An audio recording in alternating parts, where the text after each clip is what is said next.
सादर प्रणाम सभी देशवासियों को और सभी बहनों को, सभी माताओं को, सभी दुश्मनों को, सभी दोस्तों को। कैसे हैं आप लोग? बढ़िया से दोस्त हैं, हमारे लिए दुआ करिए। अगर आप दुश्मन हैं तो दुआ करिए। आज फिर हम हाजिर हैं एक नए वीडियो के साथ। आज के वीडियो में हम हमेशा की तरह कुछ मैसेज रखते हैं, तो आज भी एक कहानी पहले सुनाते हैं और फिर उसका हम निष्कर्ष आपको बताएंगे। तो आज की कहानी ऐसी है दोस्तों कि एक बहुत एक्सपर्ट जो है चोर था, और जैसे कि कोई की नौकरी करता है, कोई को पुश्तैनी मिलता है, राजा महाराजा होते हैं, पैसे वाले लोग होते हैं, वो पुश्तैनी होता है। ऐसे ही जो है हर किसी का जो धंधा होता है तो फिर शुरू में थोड़ा मोड़ा लगता है, लेकिन फिर वो शरीर में आदत बन जाती है। तो चोर की आदत बन चुकी थी और वो बूढ़ा हो रहा था, चलने उठने बैठने में दिक्कत आ रही थी। अब उसका ये पुश्तैनी धंधा जो है बंद होने वाला था। उसने एक दिन अपने बच्चे को बैठाल के सारी कथा और व्यथा सुनाई और कहा, बेटा अब मैं बुजुर्ग हो गया हूँ, बूढ़ा हो गया हूँ, चलने पे लाचार हूँ। अगर तुम हमारी बात मानो तो जैसे घर पहले चलता था अब भी चलने लगेगा। तो उन्होंने बताया कि जी पिताजी बताएं। तो उन्होंने बताया कि बेटा जो हमारा हुनर था वो जो तुम भी सीख लो तो जो है बड़ा काम करे। तो उन्होंने कहा कि जी पिताजी। तो उन्होंने फिर शुरू कर दी विद्या। तो वो जो है चोरी करने के हथकंडे जो है पिताजी जो है बेटे को धीरे धीरे सिखाने लगे। धीरे धीरे धीरे धीरे सिखाते सिखाते क्या हुआ कि जब वो परिपक्व हो गया और उसने कहा कि पिताजी अब मैं अपनी पूरी ट्रेनिंग पूर्ण की, अब मैं आज अपनी चोरी करने के लिए मतलब जा रहा हूँ। तो उनके पिताजी ने चलते समय कहा कि बेटा एक चीज़ और सुनो। आगे चल के जो है एक संत आए हुए हैं, गौतम बुद्ध जी हैं, उनकी बात कभी तुम सुनना नहीं।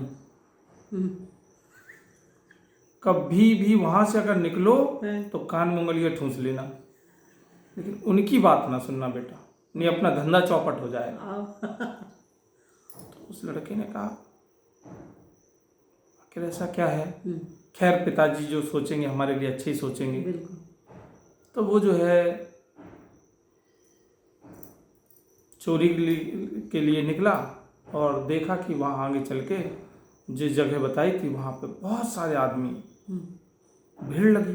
तो इसने सोचा क्या हो गया है वहाँ पे। तो एक आदमी आ रहे थे, तो उन्होंने कहा वही संत जी के प्रवचन चल रहे थे, गौतम बुद्ध जी के। उसमें अरे तेरी तो यहाँ तो पापा ने रोका। तो उसने जो है दोनों अपनी उंगलियां जो है अपने कान में ठांस ली, उधर से निकलना था चूंकि उसकी मजबूरी थी। तो जैसे वो पास में पहुंचा, संत जी के पास से रास्ते से गुजरना था और पत्थर की चोट लगी, सो धम से गिर गया, उंगलियां जो है निकल गईं और वो जमीन में गिर गया। जमीन में जैसे गिरा तो उसने दो बातें सुन ली कि कभी किसी से झूठ नहीं बोलना चाहिए और जिसका नमक खाओ उसके साथ गद्दारी नहीं करना चाहिए। उसके दिमाग में ये चीज घुस गई। अगली बात आती कि उसने फिर उंगलियां लगा ली, उठ गए और अपने पैर पहुंच के और निकल गया। अब इसके दिमाग में ये दो बातें गूंजने लगी। उसने कहा कि चलो इस कस्बे के जो सबसे बड़े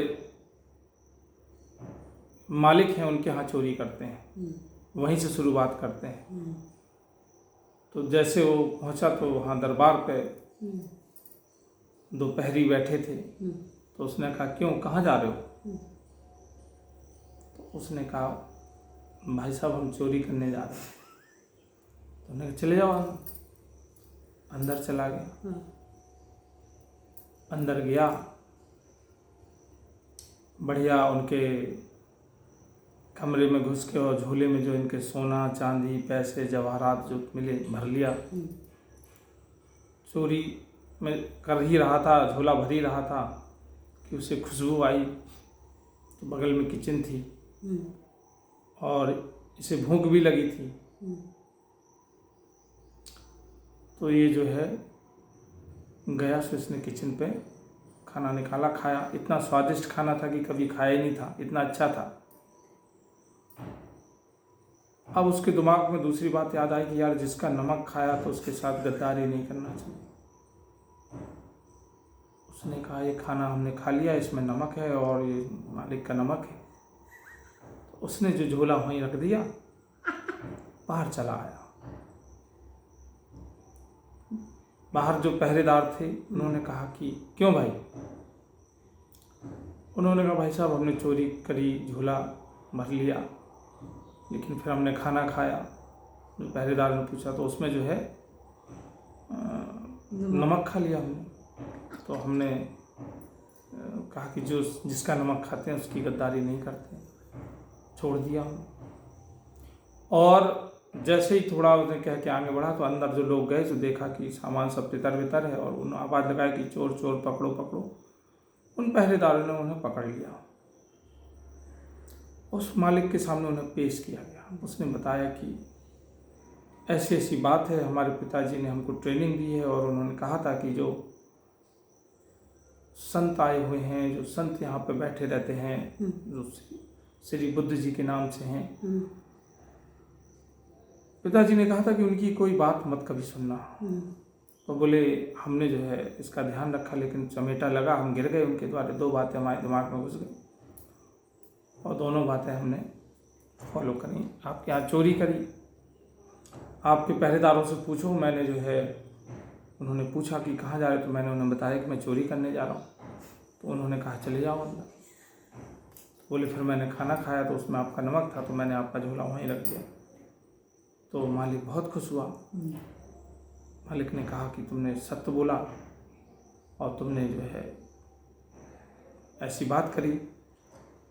तो मालिक खुश होने के बाद उन्होंने कहा कि हम तुम्हें अपने दरबार में जो है सिपाही बना देंगे। और सिपाही बना लिया। सिपाही बना लिया तो 3-4 दिन हो गए तो पिताजी ने सोचा कि लौंडा पकड़ गया। अब बहुत चिंता में कि 3-4 दिन हो गए, चोरी करने गया तो उम्मीद क्या, दो ही बातें रहती हैं जब तक आ ना जाए। तो फिर 3-4 दिन के बाद जब जाता है लड़का, और 3 घट जाने के बाद 3-4 दिन बाद और तो बढ़िया अच्छे लिबास पहने रहता है, अच्छी टोपी होती है, अच्छे जूते हो, उसके हाथ में डंडा रहता है। और पिताजी से बताता है कि पापा हमारी जो है, जो अपने कस्बे के सबसे बड़े मालिक हैं, एक प्रकार से राजा हैं, उनके यहाँ में नौकरी मिल गई, ऐसी ऐसी घटना घटी। और आप कह रहे थे कि जो है उस संत की बातें ना सुनना। मैंने उन संत की 2 बातें सुनी और दोनों बातें फॉलो करी, लागू करी, और 2 मिनट में ही हमारी इन 2 बातों में ही दुनिया बदल गई। तो संत एक ऐसी चोट होती है, संत एक ऐसी छड़ी होती है कि उसमें जो है भ्रम, गलतफहमियाँ और मतलब कि अज्ञानता जो है आदमी की दूर हो जाती है। तो ऐसे भाई साहब आप लोग अच्छे संत हैं तो उनको भी सुना करें, समझ रहे हो? तो मेरे कहने का मतलब, बाकी तो आप खुद ही समझदार हैं। हर व्यक्ति संत बन गया है, घर घर संत हैं। आदमी मानता नहीं अपने आगे और जानता भी नहीं, वो बात अलग है, लेकिन अच्छे लोगों को सुने।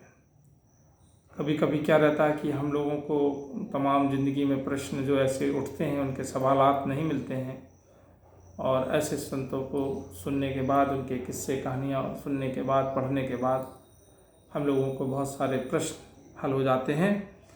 तो ये आज की कहानी थी कि अच्छे संतों को सुने, मैं ये कहूँगा। और अच्छे लोग, संत का मतलब ये नहीं कि सब जंगले में होंगे, आपके बीच में भी बहुत सारे अच्छे लोग हैं और उनका सम्मान करें। अगर वो कोई चीज़ कहते हैं तो एक बार उन पर विचार ज़रूर करें। और बाकी तो सब कुछ अच्छा चल ही रहा है। ठीक है, अपना ख्याल रखें, खुश रहें, परमेश्वर आप सब लोगों को अच्छा रखें, यही हम लोग दुआ करते हैं। नमस्कार।